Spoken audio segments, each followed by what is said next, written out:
नमस्कार. मी आज तुम्हाला अशी सुरनोळी करून दाखवणार आहे. बघा, पूर्ण अशी जाळी पडलेली आहे आणि मऊ लुसलुशीत अशी सुरनोळी तयार झाली. आणि तिला कसंही दाबा तुम्ही, ती पूर्ववत होते, म्हणजे तिला कुठेही चिकटपणा नाही. अशी सुरनोळी आज बनवायची आहे. चला मग आजच्या रेसिपीला आपण सुरुवात करूया. हे बघा, रात्रभर आपण ठेवलं होतं पीठ, तर आपण बघूया फर्मेंट झालं आहे का.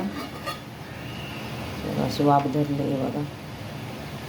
आणि हे जे पीठ आहे ते ह्याच्यासारखं येणार नाही, आंबोळीसारखं फुसफुस नाही. त्याच्यामध्ये डाळी असतात. हे आपले फक्त तांदूळ आहेत ना, त्यामुळे ते तेवढं येणार नाही. पण हे बघूया आपण. हो, मस्त झालं आहे बघा, अगदी फ्लफी झालं आहे. हे बघा, आता ह्याला मी मीठ घालून मिक्स करून घेते. चवीनुसार मीठ घालूया आणि बाकीचं पण साहित्य घालायचं आहे आपल्याला. पण पहिलं मीठ मिक्स करून घेते मी. आणि थोडंसं घट्टसर वाटते, त्यामुळे ह्याच्यामध्ये आता थोडं आपल्याला गरम पाणी टाकायचं आहे. थंड पाणी टाकायचं नाही, अगदी बारीक 2-3 चमचे गरम पाणी टाकायचं. थोडंसं अगदी 2 चमचे मी अगदी 2 चमचे पाणी टाकले. आता आपल्याला बाकीचं साहित्य टाकून घ्यायचं आहे ह्याच्यामध्ये. काय, घरातले सगळे झोपलेले आहेत. सकाळचे 6 वाजले आणि मी एका मुलासाठी हे बनवते आता सकाळी सकाळी उठून, त्यामुळे हळू बोलते जरा.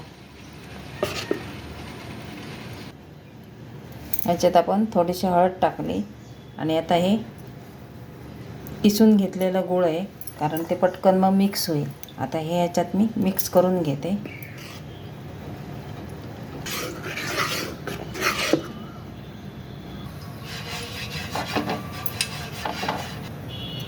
आता हे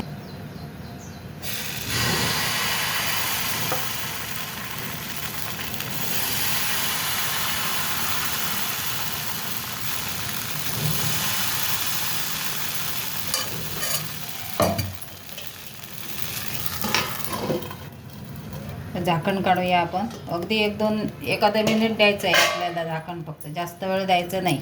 बघा कशी मस्त जाळी पडली आहे. त्याला थोडंसं तेल तूप वरून सोडूया. आणि तुम्हाला पलटायची असेल तर पलटू शकता, असं काय नाही. नाही तर अशी काढली तरी चालते. बघा, मी तुम्हाला जवळून दाखवते कशी जाळी पडली आहे बघा. आता वरचा भाग कोरडा झाला का अशी तुम्ही काढून घेऊ शकता. मी थोडीशी त्या बाजूने शेकून घेते, अगदी थोडीशी. झाली बघा आपली सुरनोळी. मस्त अशी जाळीदार सुरनोळी तयार झाली. आवडली तर लाईक शेअर नक्की करा. मस्त अशा आपल्या सुरनोळी तयार झाल्या आहेत. प्रत्येक सुरनोळी बघा तुम्ही, भरभरून अशी जाळी पडली.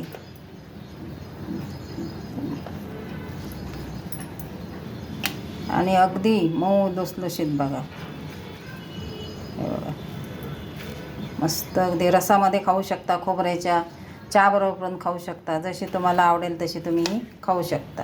हे बघा, अशा मऊ लुसलुशीत जाळीदार सुरनोळी आपल्या तयार झाल्या आहे. त्या तुम्ही खोबऱ्याच्या रसाबरोबर खाऊ शकता किंवा चहाबरोबरही सुद्धा खाऊ शकता. तशी आपली ही रेसिपी तयार झालेली आहे. आवडली तर लाईक शेअर नक्की करा.